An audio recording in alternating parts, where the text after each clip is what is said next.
Bom dia, pessoal. E aí, tudo bem? Como estão de quarentena? Espero que isso acabe logo, né?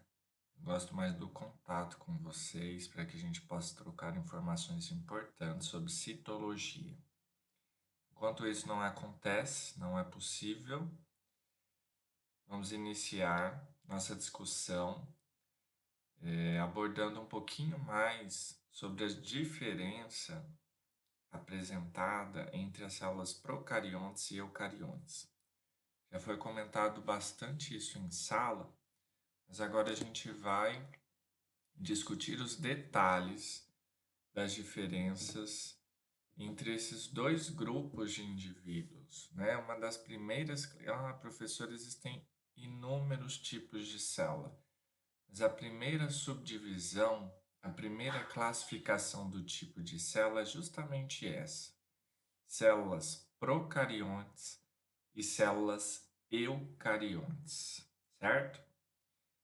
Nós sabemos que a teoria celular diz o seguinte: todo ser vivo é formado por uma ou algumas ou mais células.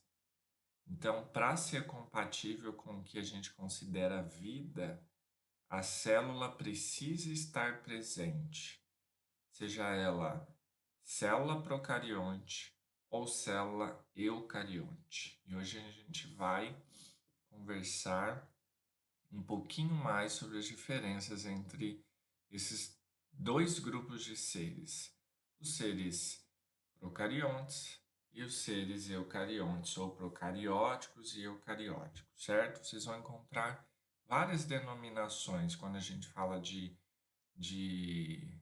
procarionte e eucarionte.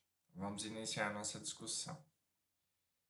A primeira coisa que eu quero que vocês relembrem é que os nossos seres vivos foram classificados, né, por meio de um sistema de classificação, taxonomia, né, que é um sistema no qual os seres vivos são organizados de acordo com as semelhanças entre si. É bastante interessante relembrar lá das aulas de biologia do segundo grau, que nós estudamos o sistema de classificação dos seres vivos, né? E nessa figura, o que eu trago para vocês? Eu trago a diferença dos reinos, aqui nós temos reinos, né? A diferença dos reinos formados por seres que possuem células eucariontes e dos reinos formados por seres vivos que possuem células procariontes. Iniciando com as procariontes, os seres procarióticos, nós temos o antigo reino Monera. Talvez vocês aprenderam com esse nome. Ah, professor, eu lembro muito bem do reino Monera, exatamente. Aqui abaixo na figurinha, ó, está o reino Monera. Várias literaturas ainda trabalham com o reino com essa denominação, Monera. Professor, eu posso usar Monera? Pode. Quais são os indivíduos pertencentes a este reino Monera? Bom, aí nós temos agora uma subdivisão mais didática, que é o reino Bactéria e o reino Arca, certo? Nós temos agora essas duas subdivisões do reino Monera. Na verdade, o reino Monera foi transformado nesses dois reinos, que é o reino Bactéria e o reino Arca. Mas ainda vocês vão encontrar muitos e muitos livros, inclusive livros de renome, tratando esses dois reinos num único só, que é o reino Monera. Então, seres que formam esses dois reinos aqui da figurinha embaixo, eles são seres formados por células procariontes. Geralmente são unicelulares, né? Na verdade, eles são unicelulares. Eles podem estar em arranjos diferentes, ou seja, várias células reunidas, mas daí eu não considero aquilo um ser vivo pluricelular. Eu considero várias células reunidas, arranjadas, né? Por exemplo, um arranjo bacteriano que vocês vão estudar lá em microbiologia. Na verdade, é um arranjo de várias bactérias, não é que o ser é pluricelular. Então, lá dentro do reino bactéria, nós temos as próprias bactérias, né? As eubactérias, as famosas bactérias que todo mundo conhece, seres unicelulares, muito antigas no nosso mundo, né? Os primeiros seres a, a se desenvolverem, os nossos ancestrais são bactérias, né? São seres unicelulares, principalmente as bactérias. Então, essas bactérias que todo mundo conhece são seres pertencentes aqui ao grupo dos seres procarióticos. E aqui ainda nesse reino, que é o antigo reino monera, nós temos outro grupo de indivíduos que antigamente eram classificados lá no reino planta, né? Não estão mais porque são totalmente diferentes, né? Quanto ao seu metabolismo, a forma como produz alimento, as organelas que esses seres possuem dentro de si, a sua organização celular. Então não tem como mais classificar esse tipo de ser dentro do reino planta, certo? O que eu posso falar para vocês é que o que a gente tem de novidade então? Aqui nós temos o reino bactéria, formado principalmente, né, pelas bactérias que todo mundo conhece, e as antigas cianobactérias ou algas azuis. Esse termo não é mais utilizado, né? Algas azuis, porque eles não se enquadram mais dentro das algas que são lá de outro reino, o reino planta. E aqui nós temos alguns seres vivos também, procarióticos, unicelulares, semelhantes talvez um pouquinho em bactéria, mas totalmente diferente quanto ao seu metabolismo, a forma como se divide, né, que é o reino arca, formado principalmente pelas arqueobactérias.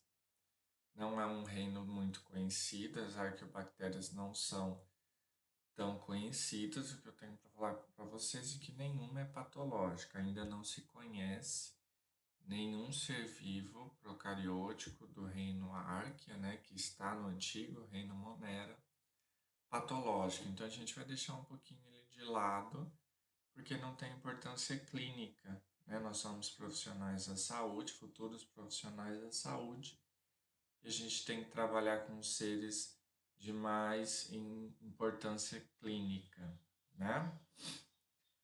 Bom,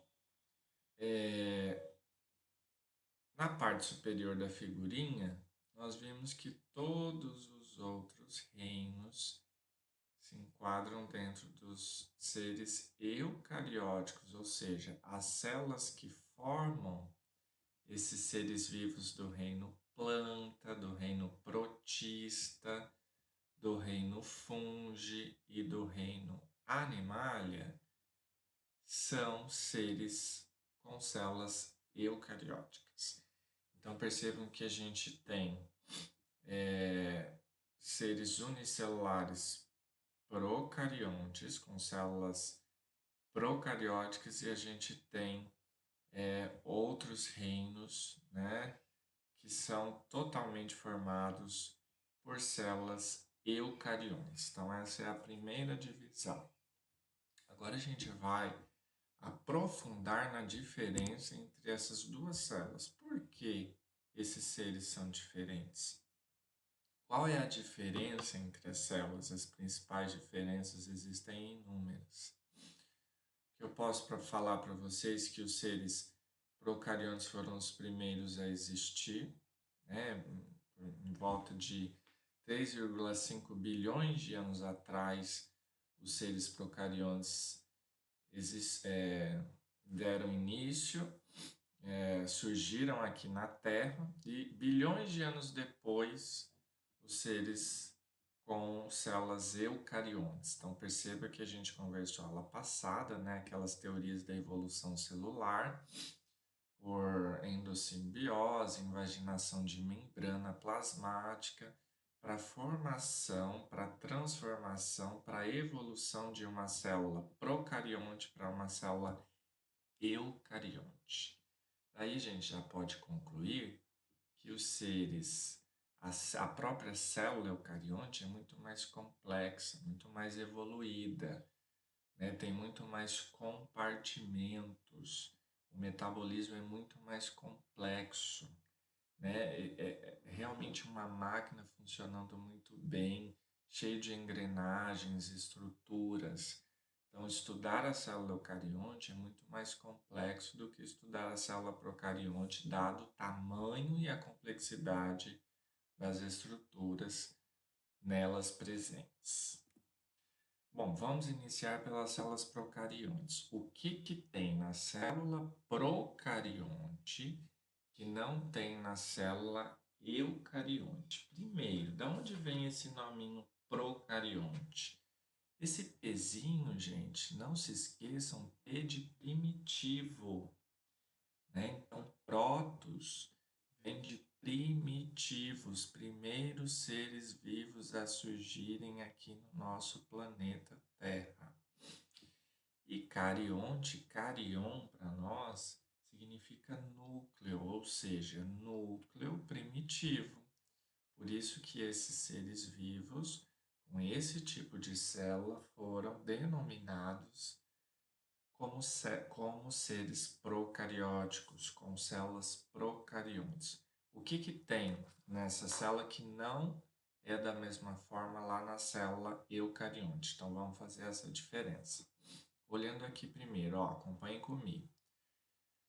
Nos seres eucariontes, a gente tem o DNA associado a algumas proteínas estonas. Quando a gente for estudar apenas DNA e RNA, que são os ácidos nucleicos, a gente vai ver que os DNA são associados às proteínas estonas.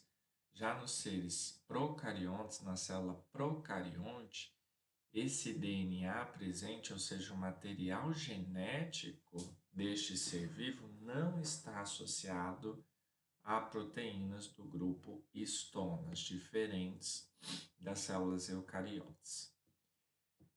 Outra informação importante é que entre os seres procariontes, as células procariontes, existe menor variação de formatos. Então, se a gente pega, por exemplo, os seres do reino Monera, a gente tem seres em forma de bacilo, em forma de coco, em forma de espiroqueta, né, que é uma forma espiralada. Quando eles se unem, eles formam arranjos, mas mais uma vez lembrando, não são seres pluricelulares, são seres unicelulares que se arranjam, né? Eles têm capacidade de formar colônias, né? Como se fosse um agrupamento mesmo ecológico para garantir proteção, alimento e sobrevivência das espécies, certo? Então a gente vai perceber que dentre as células eucariontes existe uma variação muito grande de formatos. E entre as células procariontes, né, os seres vivos dotados de células procariontes, essa variação é muito limitada. Outra coisa interessante que a gente não pode esquecer é que a célula procarionte ela não possui citoesqueleto, né, que são estruturas ali que mantêm a estrutura da célula eucarionte. Por não ter citoesqueleto, a célula procarionte também precisa de uma proteção. Então, o que a célula procarionte tem, que a maioria das células eucariontes não tem? Uma parede extracelular que faz essa função de dar forma à célula, né? Lá na célula eucarionte, quem dá forma é a membrana, que está ali limitada ao citoesqueleto. O citoesqueleto dá forma à célula. Aqui na célula procarionte, como a gente não tem citoesqueleto, que são estruturas arranjadas para manter ali a proteção, a sustentação da membrana plasmática, aqui na célula procarionte a gente não tem isso. Então, observem aqui na figurinha que nós temos o citoplasma da célula procarionte. Isso aqui é uma célula procarionte mais estudada.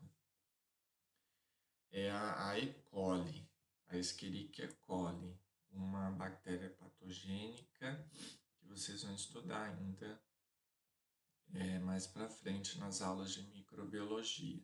Então, se a gente observar a figurinha, a gente pode ver que lá o citoplasma não tem citoesqueleto sustentando nada, e aí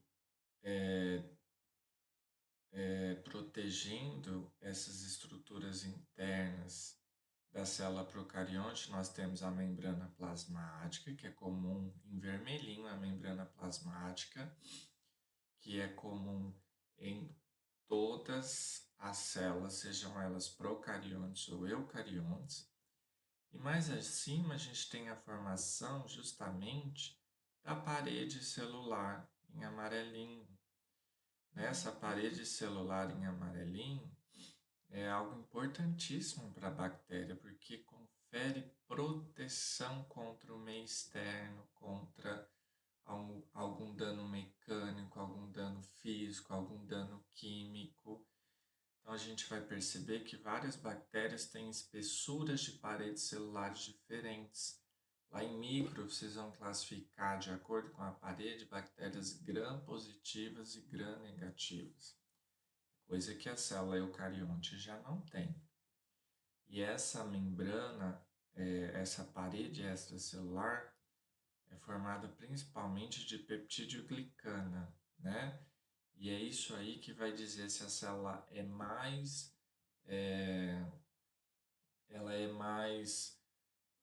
resistente a situações adversas ou não. Bom, as células procariontes possuem ribossomos, como é comum também nas células, são organelas comuns nas células eucariontes, e nucleóides. Então, observem aqui no centro da nossa célula procarionte o nucleóide, né, que é formado geralmente por duas fitas de DNA completamente iguais, que nós chamamos de nucleóides. Perdão. Outra diferença, as células eucariontes se dividem por mitose ou meiose. As células procariontes dividem-se pelo método binário ou fissão binária. Uma estrutura importante nesse processo de divisão, de reprodução assexuada dos seres procarióticos é essa estrutura aqui, ó, o mesossomo. O mesossomo, percebam que é a invaginação da própria membrana plasmática, que durante a divisão, o método binário, a reprodução assexuada deste ser, ele se utiliza do mesossomo para essa fissão binária, que a gente ainda vai conversar um pouquinho mais sobre ela. A gente não vai ver presença de mesossomo em células eucariontes. Outra coisa interessantíssima que a gente tem nas células procariontes e não temos nas células eucariontes, percebam que lá no nucleóide a gente tem um material genético deste ser. Porém, existem alguns fragmentos de material genético que se encontram não agregados, não aderidos ao nucleóide, né? Que são exatamente os plasmídios. Nessa figura a gente não tem a representação de um plasmídio, mas o plasmídio são fragmentos do material genético do ser procarionte que pode ser transferido de uma célula para outra. É isso que garante, muitas vezes, a resistência bacteriana. Porque, por exemplo, se essa célula aqui, essa bactéria, ela fez uma mutação genética e tornou-se resistente a algum tipo de antibiótico. Essa informação vai estar no seu código genético, no seu DNA. E esse fragmento de DNA pode transferir esta mutação genética para outra bactéria por meio de fragmentos extracromossomiais, que são os plasmídios. E a gente vai perceber que a importância do plasmídio é muito grande. A gente utiliza esse plasmídio também até para a produção de algumas vacinas, né, alguns medicamentos. Então, o plasmídio é extremamente perigoso porque ele condiciona a resistência a alguns antibióticos, condiciona a passagem, a transmissão dessa resistência para outras bactérias. Só que também ele é utilizado em algumas vezes para a produção de algumas coisas importantes para nós. E uma coisa interessante que a gente pode ver também nessa figura, que nem todas, mas algumas bactérias, além da parede celular, então a membrana plasmática, parede celular, em vermelhinho ainda, algumas bactérias possuem uma cápsula que garante mais proteção e mais virulência. Então, ter ou não cápsula significa que esse ser procarionte ou vai ser mais protegido da situação adversa no qual ele se encontra, e ter ou não essa cápsula também faz com que ele seja mais patogênico, ou seja, ele causa mais doença, essa doença é mais grave, essa doença pode trazer mais complicações. A maioria dos seres procariontes são heterotróficos e poucas bactérias são autotróficas, né? Principalmente as cianobactérias, elas são autotróficas, né? As bactérias, as eubactérias, aquelas bactérias mais conhecidas, a maioria das vezes são heterotróficas. Então, estas são as principais características de células procariontes. Bom, existem aquelas bactérias do bem, porque quando a gente fala em bactéria, a gente fala assim, ah, meu Deus, mas bactéria só prejudicial? De jeito nenhum. Sem as bactérias a gente não sobreviveria, eu já falei bastante isso em sala. Eu trouxe alguns exemplos a vocês, né, de algumas bactérias do bem. A gente tem as actinobactérias, os probióticos, né, bastante consumidos hoje em dia, a própria bactéria botulínica, que produz a toxina botulínica, que as mulheres adoram. Na verdade, o botox, a toxina botulínica, né, ela é utilizada tanto para estética quanto para tratamento, né? Algumas disfunções neuromotoras da face, o próprio estrabismo, algumas contrações involuntárias, sudorese, apertamento dental. Então, a gente pode perceber que a bactéria nos favorecendo, né? São as bactérias do bem. A Clostridium botulinum, que produz essa bactéria, pode ser patogênica também, né? Trazendo o botulismo. Mas nós produzimos em laboratório não é que a gente produz, a célula secreta a gente utiliza algumas estruturas dessa toxina botulínica, principalmente a do grupo A, né, para utilizar em estética ou em outros objetivos que não estéticos, mas que trazem benefício ao ser humano. Nós também temos as cianobactérias.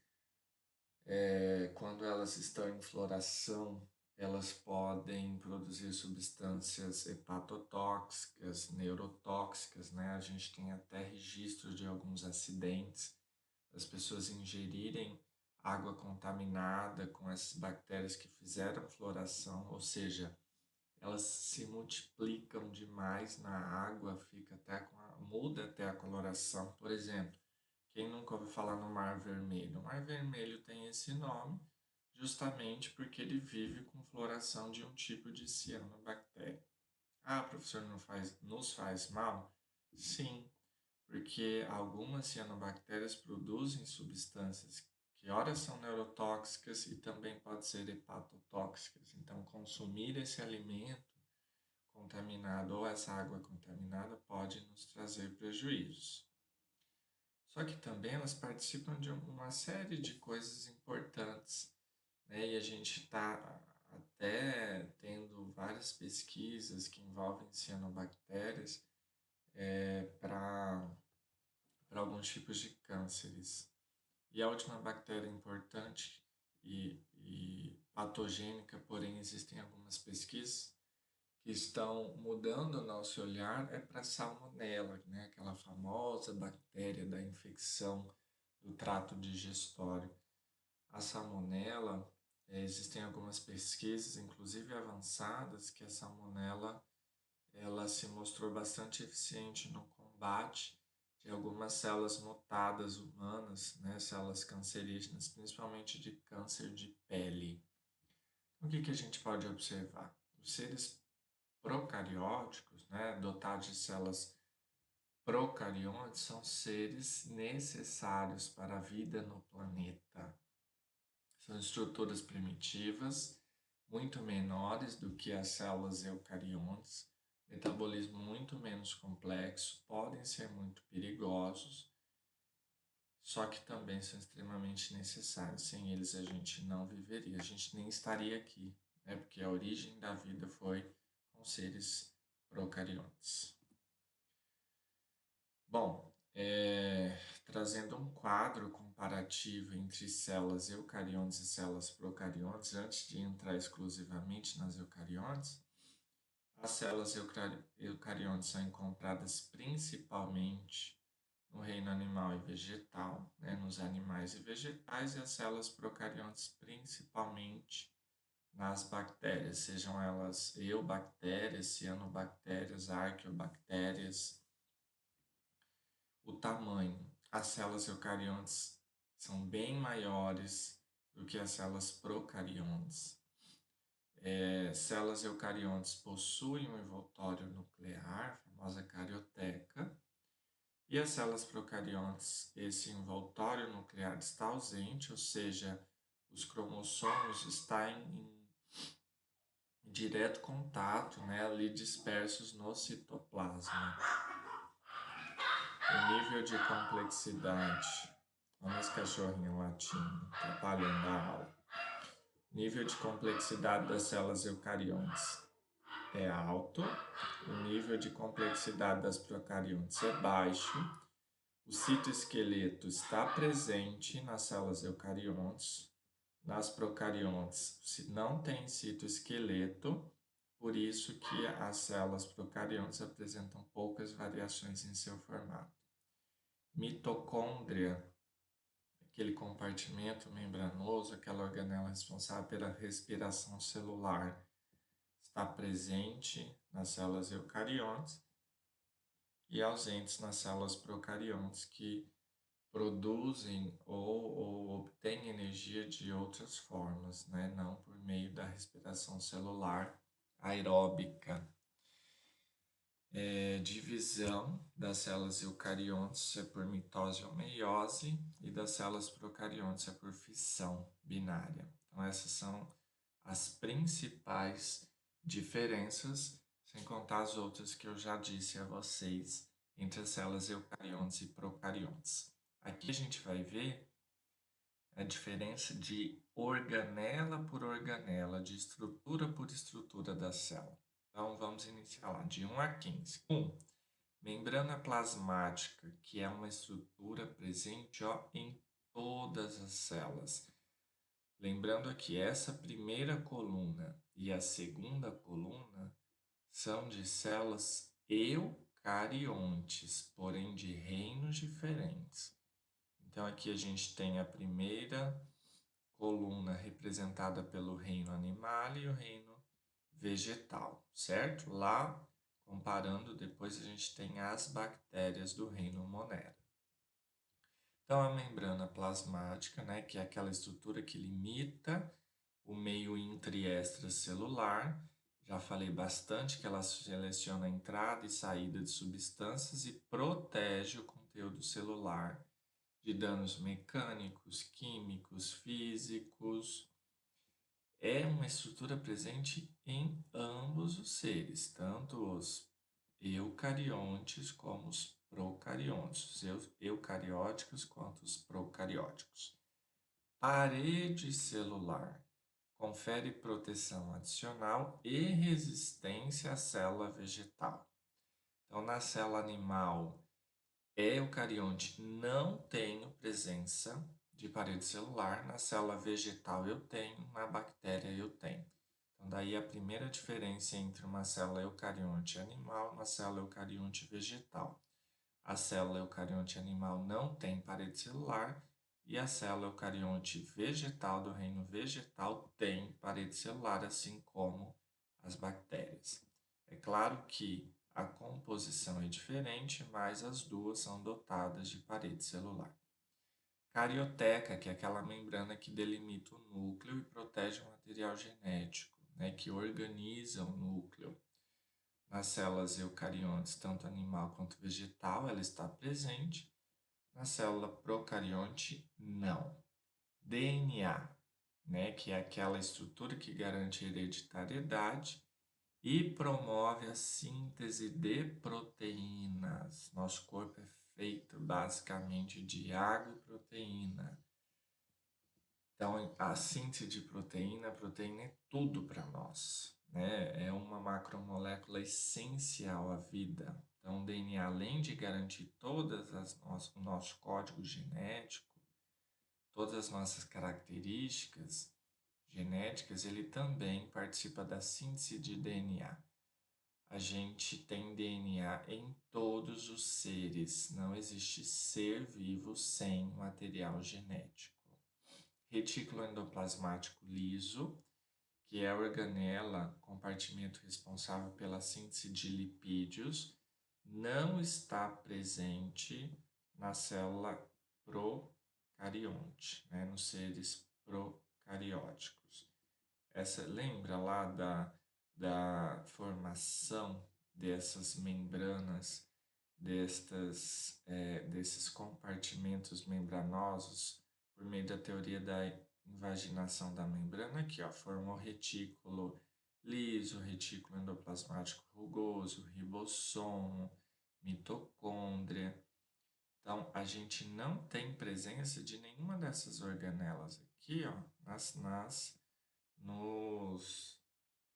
nos seres procarióticos. Então, o liso, lipídio, o rugoso, proteína. Não tem também nas células bacterianas, nas células procarióticas. Ribossomo, que participa da síntese de proteínas, tem tanto no animal quanto no vegetal.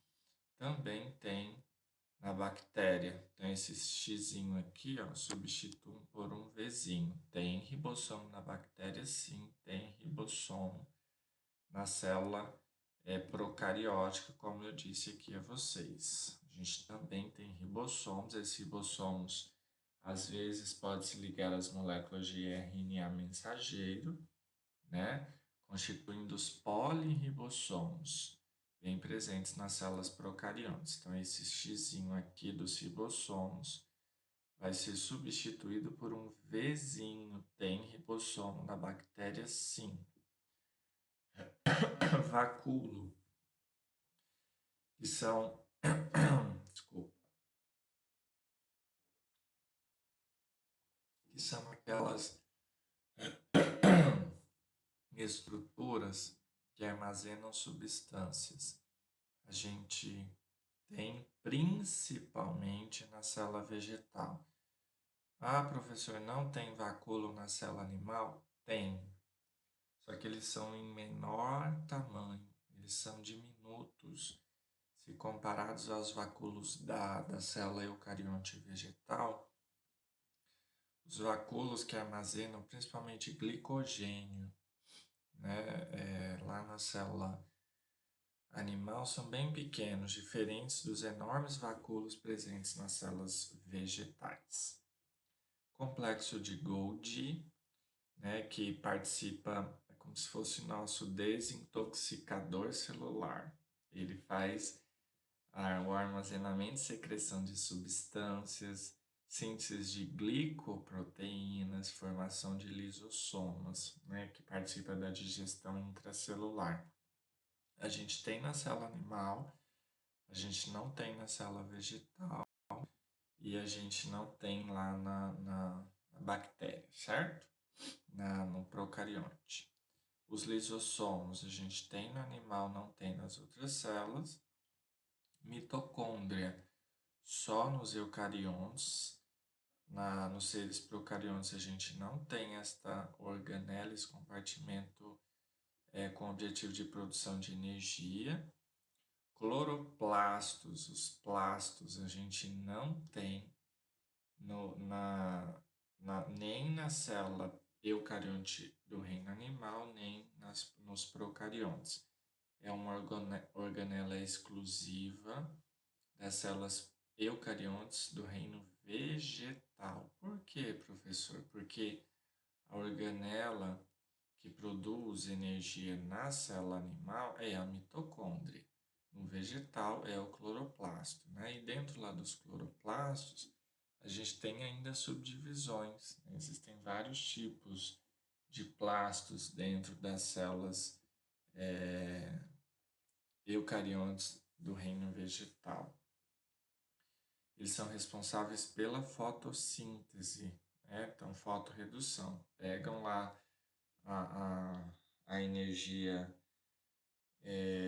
do sol, a luz do sol, para produzir energia. Centríolos, né? Que quando a gente for falar de divisão por meiose, por mitose, participam da divisão celular e formação de cílios e flagelos. A gente tem apenas na célula animal, muito pouco presente na vegetal e não tem. Quem participa lá da divisão por fissão binária são os mesossomas, não os centríolos, que são até visíveis a microscópio quando a célula está se dividindo. Peroxissomos, né, responsável pela decomposição da água oxigenada, que é uma substância extremamente tóxica para a nossa célula, né? O nome certinho é peróxido de hidrogênio, mas a gente conhece o peróxido de hidrogênio como água oxigenada. Então, a gente tem peroxissomo nas células eucariontes e não tem peroxissomo nas células procariontes. Eles, então, armazenam enzimas que decompõem o peróxido de hidrogênio, altamente tóxico para a célula. Se não fossem esses peroxissomos, todas as células iriam entrar em injúria até evoluir para necrose celular, que é a morte da célula. E por último, os mesossomos, né, que participa da divisão celular e da respiração, aquela estrutura presente apenas nas células procariontes. Bom, então, dividindo aqui, nós temos seres eucariontes dotados de células eucariontes, os seres eucarióticos, né? Eu vem de verdadeiro. Carion, que eu já falei para vocês, núcleo. Então, núcleo verdadeiro. Então, lá no processo de evolução da célula procarionte para uma eucarionte, lá pelaquela teoria da invaginação da membrana, que houve a formação do núcleo, tanto é que na aula passada eu falei para vocês que a gente pegar um pedacinho da carioteca, que é o envoltório nuclear, ele muito se assemelha à estrutura da membrana plasmática da célula, por isso que a gente acredita grandemente nesta teoria. Então aqui nós temos seres eucariontes, porém com algumas diferenças entre as estruturas. Ó, aqui a gente tem uma célula. Percebam tanto de compartimento, tanto de organelas, né? Então, são células, gente, complexas, cheias de compartimentos, cheios de organelas, cada um com suas estruturas, uma verdadeira engrenagem da célula. Por isso que a gente já considera um ser assim altamente complexo, né? Uma célula não primitiva como as células procariontes. Então, aqui estão as principais diferenças. As células eucariontes do reino animal, que é essa daqui, a gente não tem parede celular, como as vegetais, que além da membrana celular, tem a parede celular que garante uma proteção extra à célula. Nos animais a gente não tem plastos, por quê? Porque quem respira aqui é mitocôndria. Aqui, quem participa são seres autotróficos, né? Produzem ali, são capazes de transformar substâncias simples em substâncias mais complexas, né? Compostos simples em compostos complexos. Então, eles precisam dos plastos. A gente tem vários tipos de plastos, cloroplastos, que é isso que vocês estão observando, amiloplastos. Então, coisa que não tem na célula animal, não tem plasto. Quem respira na célula animal é mitocôndria, né? Células heterotróficas.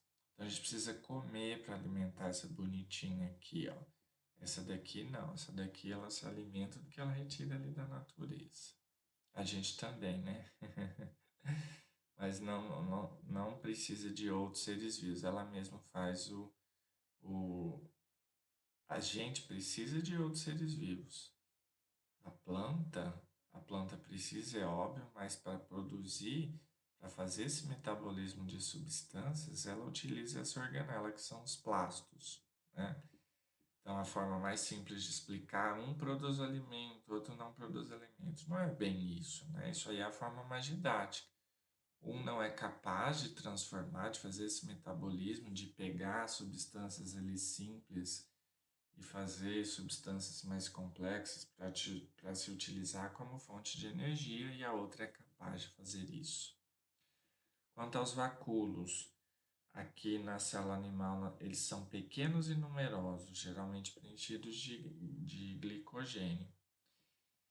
E aqui, nas células vegetais, são vacúolos grandes, geralmente preenchidos do próprio amido, né? Que já são carboidratos em cadeias muito maiores do que o glicogênio, que são moléculas de glicose reunidas. É isso aqui que a gente come. Ah, professor, eu vou comer uma batata. Batata é amido, né? Que é uma estrutura complexa, um carboidrato mais complexo, inúmeras moléculas de hidratos de carbono. Outra diferença, as células animais podem apresentar mobilidade, nem todas, né? Por meio de cílios ou flagelos. As células vegetais não saem andando por aí, ou seja, não possuem nem cílios, nem flagelos, ou seja, não têm mobilidade. Bom, então essas são as principais diferenças entre os seres procarióticos, os seres eucarióticos e dentre lá os grupos dos eucarióticos, as células do reino animal e as células do reino vegetal. Existem inúmeras outras divisões entre células, mas essas são as primeiras, né? Divisões, classificações entre células. Estudem, leiam os livros, assistam videoaulas, aprofundem um pouquinho mais. E a partir de semana que vem a gente vai ter uma outra metodologia. Provavelmente essa aula vai ser ao vivo e aí vocês vão poder tirar dúvida ao vivo comigo. Tudo bem? Então, um grande abraço. Qualquer dúvida, estou à disposição pelo AVA. Só entrar em contato comigo. Grande abraço a todos.